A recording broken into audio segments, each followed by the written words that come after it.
Up, everybody? Welcome to the Enough Said podcast. It is season 5, gentlemen. It is the preseason edition here where we're taking a look at every division, of course, in the NFC and AFC. And this one happens to be the NFC North, guys. So, of course, we got, those teams. Green Bay had a great season last year.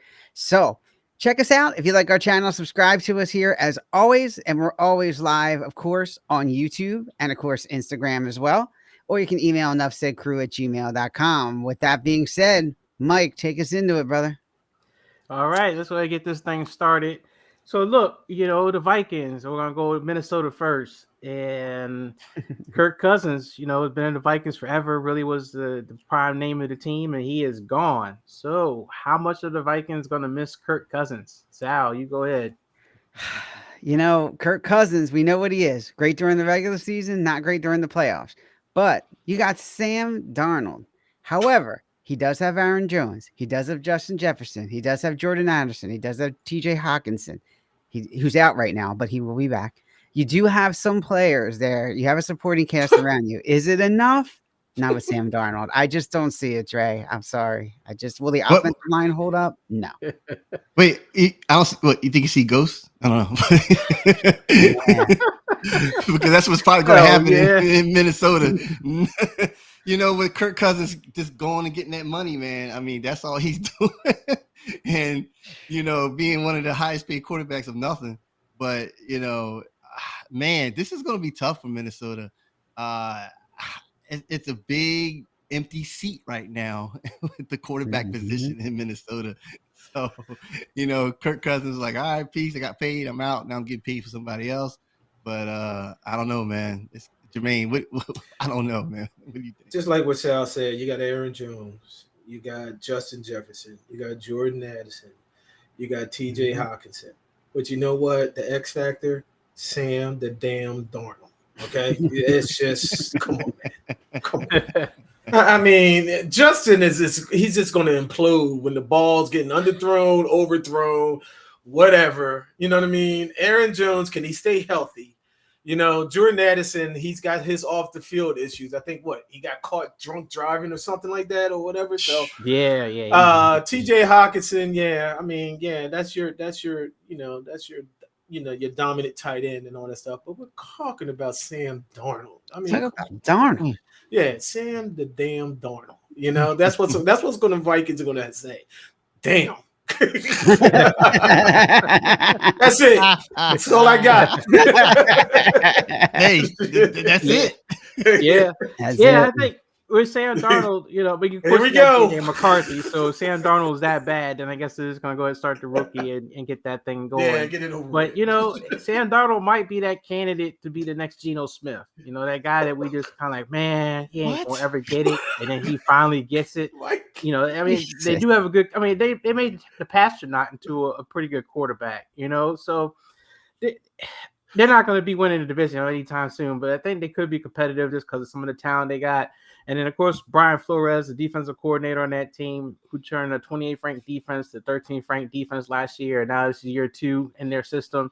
So, they could make some noise. But, I think they're going to miss Kirk Cousins' reliability, of always being pretty consistent. Even if he couldn't win the big one, he was still good through the regular season. And now they got Sam Darnold, who is definitely an unknown commodity. His days of Jets were bad, but he went to San Francisco. Seemed like they got things corrected. Who knows? Geno Smith Award, Sam the damn Darnold. Well, nothing else to say, man. Enough said. Enough said on that. They got a backup plan if it don't work. So. Yeah, I know. Yeah, you're right. Yeah. You're right. And that backup plan is coming game 3. Yeah. Well, you got the Green Bay Packers coming up next. And look, Green Bay last year was that up-and-coming hot team. And the Lions won the division. So my question to you guys, do they overtake the Lions as the cream of the crop of that division this year? It's going to be close, man, between the Pack and the Lions. I think the Packers defense might be a little bit better. They got Zaire Alexander, Xavier McKinney, but the Lions offense might be a little bit better. So I think between the two of them, it's going to be close. I mean, you're talking about Jordan Love, Josh Jacobs, Romeo Doubs, Layden Reed. They're all okay, but certainly Love makes him better. He's accurate. He does throw a great ball. So, you got to love what the Packers had last year, and the Eagles are going to see him week 1 in Brazil. So they better be ready for him, because I don't think the Packers are going to be messing around this year. Jordan Love was a rookie last year, right?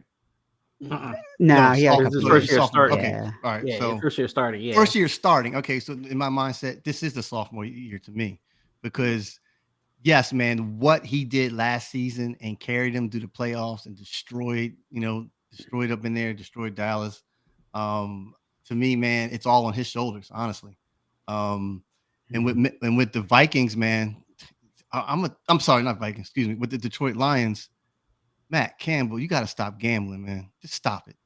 Just stop. Just stop gambling on fourth downs and all that. I'm tired of it, and I'm quite sure Detroit Lion fans are tired of it too. If you go ahead and stop doing that and play what you're supposed to, coach, as you're supposed to play, this team will be on the top of the division and probably go further in the playoffs. So, Green Bay, I say they are the strongest here, I think. Yeah, I think Detroit has got a stranglehold. To be honest with you, it's got a stranglehold, and I know Mike's going to disagree with me because he's like, get off the hype train and all that stuff. But no, I for the last couple of years, I was with Detroit. How strong they're playing, and they're building a foundation, and they're like one of the youngest teams and the most talented team with them being young. I think it's going up for them. Green Bay, Jordan Love, sophomore. You give him this money. The radar is on his back. The bullseye is on his back. You know what I mean? Now I always say that with the Strouds and stuff. They have these great seasons. Let's see what they happen next season, because you got a whole year worth of film on tape with them. Yep. You know what I mean? And this is why defensive coordinators get paid what they do. You know what I mean? They out. sit up there and study. They every weakness, every twitch, you know what I mean? Every blink of the eye, everything, they study it. So let's see how serious. And this goes along with Mark, this goes along with Stroud too. Let's see what Jordan Love can do. I mean, he's got the pieces around him because his receivers are young as well. But I don't think they're quite there yet. I think Detroit's going to have, Detroit. It's going to be Detroit, Green Bay, and so forth. So, okay, yeah, wow, yeah. I go along with that, Jermaine. I think Jordan Love, had a great season last year, especially towards the second half of the season. But yeah, teams have a chance now to sit back and study and see what his weaknesses are. And he still doesn't have a lot of experience still. right. Just like overall the team still doesn't have a lot of experience. They're still a young team. And of course, they got a new defensive coordinator. They got rid of Joe Barry from last year. So now they got a new DC. So you got to see how that's going to work out. I still think they're going to carry that momentum from last year and still be a very competitive team. Yeah. But, and that's how a good segue into the next team to talk about, which is the Lions. And, with that being said, look, Detroit Lions, what do we expect from them? Are they going to stay as the cream of the crop? It sounds like you guys are going to say that they are, but go ahead, Sal. What do you think about the Lions? Yeah, so I had mentioned some of the same things that Andre just talked about. I had two things that would keep the Lions from winning the division. One was just their overall inexperience because they're young. They have such a young team. Number two is Dan's over-aggressiveness. Dan Campbell's over. So those were the two things I had. I mean, look, nobody's got a more stacked young team. Goff, Montgomery, Brown, Laporta, Gibbs. I mean, come on. Hutchinson's a beast on defense. I mean, you got good players, solid players in there. But the thing is, again, will the inexperience come into play? Now, last year, they did get some experience in the playoffs. We'll see what happens. They are a young team. Goff does tend to waver a little bit in pressure situations, too. So it'd be interesting to see how that plays out, Trey. Yeah, and that's what's on my mind, too, was Goff. How he played exceptionally well. And how when he was with the Rams, he was horrible, and then this like rejuvenated him, and it just this particular scheme fits him very well. Can Goff do it again? No, because I'm thinking about back to the coordination and the play calling. I mean, because we saw how Detroit was trying to always play catch up, and it was a little struggle with them. But then it's still well, to answer your question, I don't think they're going to be the leaders. I think it's going to be Green Bay.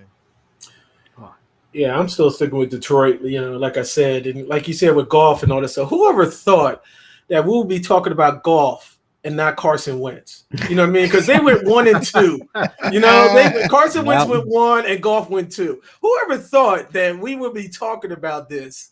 You know what I mean? And not Carson Wentz. Don't scoff at golf. It's just it's crazy. It's handicap. Crazy. And golf has rejuvenated himself in Detroit.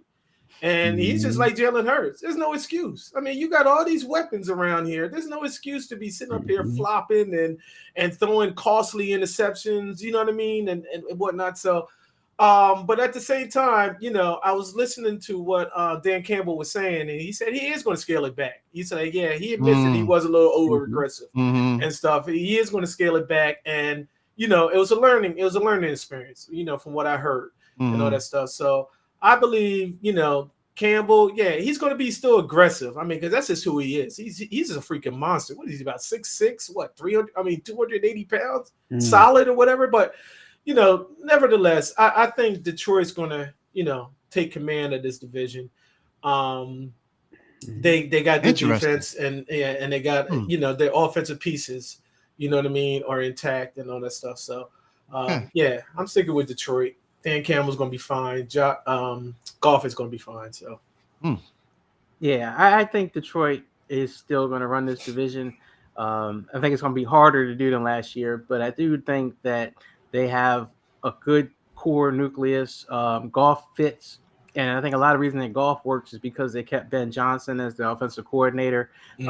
He should have been a coach of the Commanders, but you know, he turned it down. So he's back in Detroit. Said he had unfinished business, and you know that offense it's a powerful offense. It really is really good. So I think but real fast. Oh, sorry. Go ahead. My fault. Go ahead.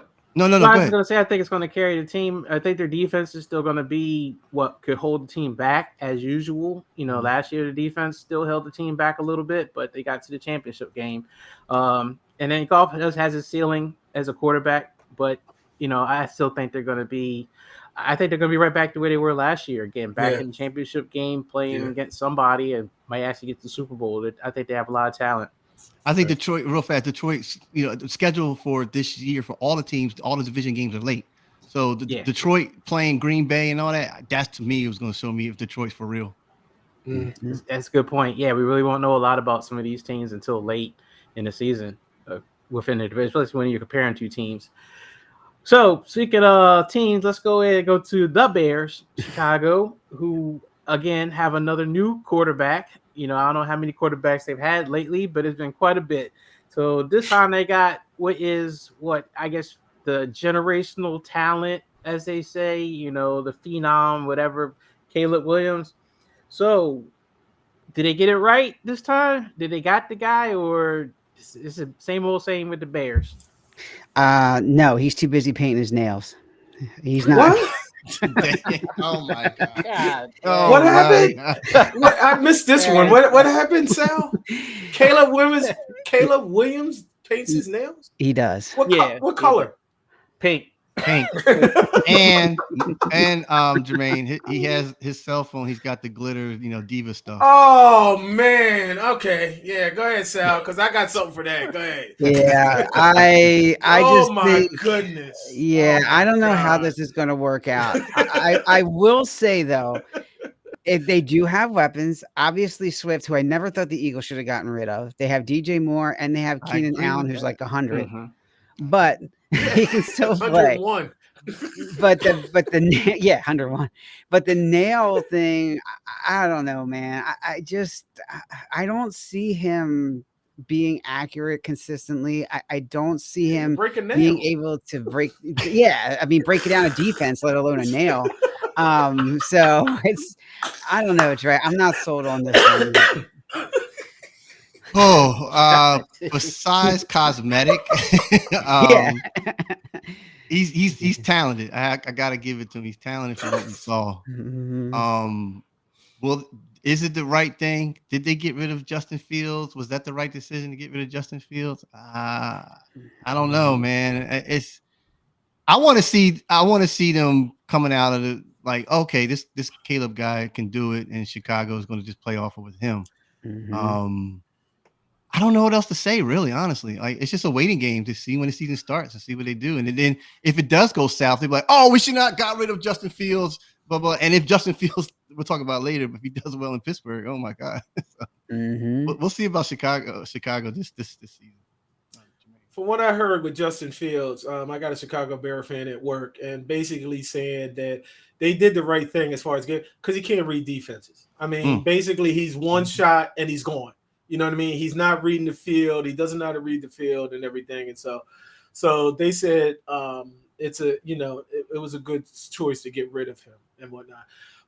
Caleb Williams, I didn't hear about what y'all was talking about and all that stuff, but we sound like we got a next Jamarcus Russell on here. You know what I mean? Wow. As far as, a complete bust. I don't know. Yeah. I mean, Jamarcus Russell was talented and, he was talented, I mean, now all of a sudden, Sal, like I said, you break it down and then you talk about he can't break down defenses. I mean, Chicago, and then with the 102, 101, Keenan Allen. I mean, because half of the year last year he was out. You know what I mean, with a hamstring or whatever he was out. He's just getting old. DJ Moore, you paid them all this money again. I mean, he was very underneath the radar as far as with stats, because when I saw his stats, I was like, wow, really? I didn't know that. You know what I mean? So yeah, I mean, you're looking. Chicago's looking at definitely another, rebuild year. Hopefully Caleb will get it together. As far as him being a rookie and stuff. Yeah, maybe they're another year or two out. But hey, it is what it is. They're not my team. So. Yeah, I think ain't my team either. Yeah, I think Caleb will, get kind of a little bit of a rude awakening. I mean, I think he's coming into one of the best situations a rookie could come into, unlike, like Bryce Young or Trevor Lawrence, some of those guys that came in with bad teams and then were expected to do everything. He doesn't have to do everything, which in college is what Caleb Williams' issue was, is that he was doing everything, and that would lead to turnovers because he had to press and, trying to take over a game. Hopefully he doesn't do that in Chicago. I had that feeling of trying to do that because the NFL will punish you if you do try to take over a game and think you got to force everything. I mean, they had so many draft picks and stuff like that. I mean, they've been building this team for I don't know how long, that I think they're going to get it right on quarterback, or at least have some stability. I don't think he's going to be the all-world talent that he's billed to be, but I think he'll be good enough that they'll say, all right, we got our guy. We can build around him and not have to go through this whole every 2-year process of trying to find another quarterback.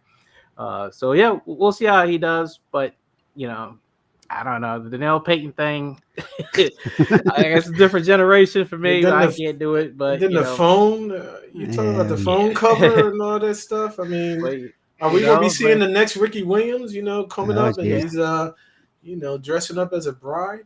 You know what I mean? Oh my God! Mike Dicker. Bring that up.